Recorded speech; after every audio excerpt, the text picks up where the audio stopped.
सितारा देवी भारतीय शास्त्रीय कथक नृत्य की महान नर्तकी थी। उनसे जुड़ी कुछ खास दिलचस्प बातें। सितारा देवी भारतीय शास्त्रीय कथक नृत्य की एक महान डांसर, गायिका और अभिनेत्री थी। उनका जन्म कोलकाता में हुआ था। उन्हें नृत्य सामग्री के नाम से भी जाना जाता था। भारतीय और अंतर्राष्ट्रीय मंचों पर अपने अद्भुत प्रदर्शन के लिए प्रसिद्ध सितारा देवी का योगदान भारतीय शास्त्रीय नृत्य के इतिहास में अमिट है।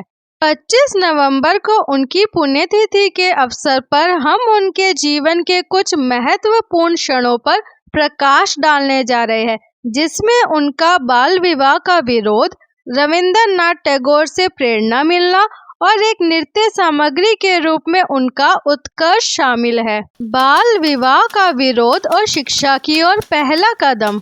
सितारा देवी का नृत्य की ओर रुझान बचपन से ही था। वह किसी भी कीमत पर अपनी कला को आगे बढ़ाना चाहती थी। एक समय था जब उनका परिवार उनकी शादी की तैयारी कर रहा था। उस समय उनकी उम्र काफी कम थी।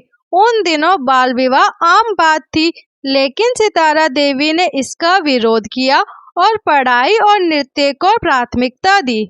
उन्होंने ये तय किया कि वह अपनी कला में महारत हासिल करेंगी और इसलिए विवाह को टाल दिया गया। इसके बाद उन्हें कामचगढ़ हाई स्कूल में भर्ती किया, जहां उन्होंने नृत्य में अपनी यात्रा शुरू की। ऐसे मिली नई दिशा। स्कूल में एक सांस्कृतिक कार्यक्रम आयोजित हुआ, जिसमें सावित्री और सत्यावन की पौराणिक कहानी पर आधारित नृत्य नाटिका प्रस्तुत की जानी थी। सितारा देवी ने अपने नृत्य प्रतिभा से सभी को प्रभावित किया और स्कूल में अपने सह कलाकारों को नृत्य सिखाने का कार्य भी सौंपा गया। ये अवसर उनके जीवन में एक महत्वपूर्ण मोड़ साबित हुआ और उन्हें नृत्य के क्षेत्र में एक नई दिशा मिली। जब रविंद्रनाथ टैगोर ने की जमकर सराहना। जब सितारा देवी महज 11 वर्ष की थी, तब उनका परिवार मुंबई आ गया। यहाँ उन्होंने एक विशेष प्रस्तुति दी, जिसमें रविंद्रनाथ टैगोर, सरोजिनी नायडू और सर काव सजी जहांगीर जैसे प्रसिद्ध लोग शामिल थे। टैगोर ने उनके प्रदर्शन से बेहद प्रभावित होकर उन्हें नृत्य सामग्री का उपनाम दिया और अपनी सराहना के तौर पर उन्हें एक शॉल और 50 रुपए का उपहार दिया। ये क्षण सितारा देवी के जीवन का एक महत्वपूर्ण मोड़ था, जो उन्हें आगे बढ़ने के लिए प्रेरित करता रहा।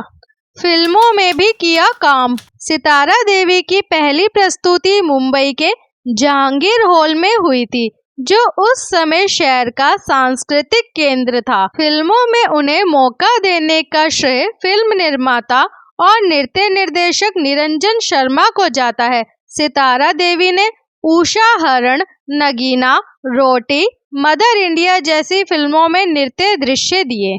मदर इंडिया में होली नृत्य की उनकी प्रस्तुति बेहद प्रसिद्ध हुई। इस गाने में वह लड़के के रूप में नजर आई। हालांकि उन्होंने जल्द ही फिल्मों को छोड़ दिया, क्योंकि वह महसूस करती थी कि ये उनके शास्त्रीय नृत्य की साधना में रुकावट डाल रहा था।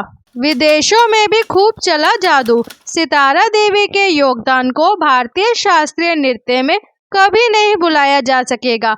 उनके नृत्य को न केवल भारत में बल्कि विदेशों में भी सराहा गया। उन्होंने लंदन के रॉयल एल्बर्ट हॉल और न्यूयॉर्क के कार्नेगी हॉल में जैसे प्रतिष्ठित स्थानों पर प्रस्तुति दी। उन्हें कथक की रानी भी कहा जाता था।